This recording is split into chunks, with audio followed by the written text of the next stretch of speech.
Hello again. Thanks for joining me on this springtime edition. There's something about this time of year, this particular point in the year, which somehow I always end up covering one of the more obscure titles in the New English Library youth cult range. Rather rare items, which in some cases I've not yet seen a real copy of these, but their reputation looms large, shall we say. So this time, incidentally, if I lapse into a Midlands or a sort of stupid version of a Midlands accent at points through this, it's slightly inevitable because that's the territory we are going to be in. We are going to be discussing the ultra hard to find title in the New English Library youth cult range.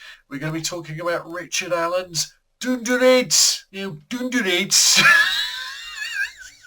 I'm sorry. It's a title that happened at that point in the trajectory of Allen's writing career at which the credibility that had originally been afforded him with the success of the earlier skinhead books was kind of slipping away, and between himself and the publishers they were kind of scrabbling for an angle, and Dunderheads, I suppose, was an attempt to claw back a bit of lost ground. It deals with a four-man gang, the Ambrose Street Gang, they were known as. They were Wolverhampton-based and they were terrors of the Midlands football terraces. They were a four-man unit led by charismatic, gravel-voiced Nev, but a great deal of their public profile or perception, I suppose, was shaped by his diminutive sidekick, David, who was the man, I suppose, with an eye for a gimmick and a certain amount of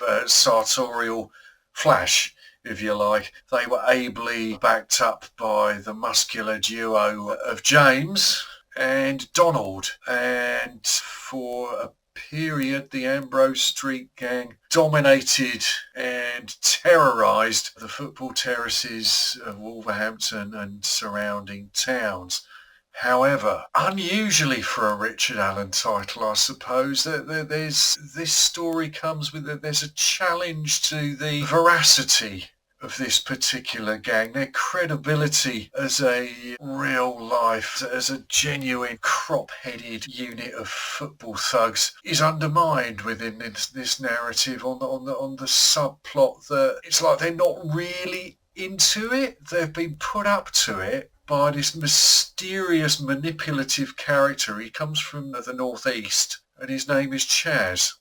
And it's not that he invented this gang or put them together. He was responsible for kind of channeling their behaviour and the public perception of them a certain way.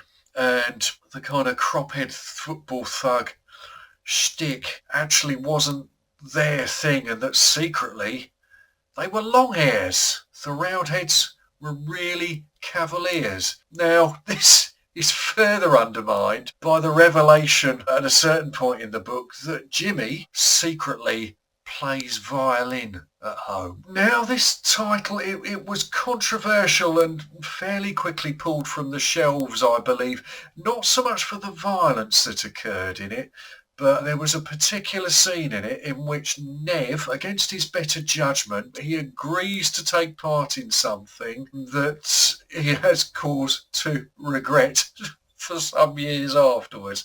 He finds himself in a situation where he needs to get out of town quickly at a certain point, and to this end he needs to raise some cash rather quickly, and in order to do this he agrees to take part in a particularly unsavoury ritual at the behest of a dodgy German businessman. The ritual involves a bathtub and a sheet of glass.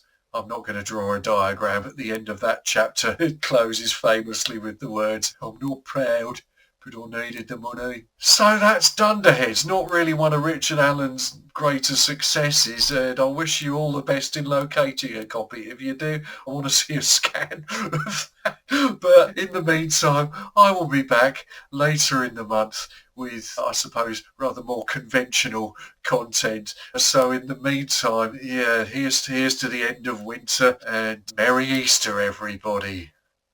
Right.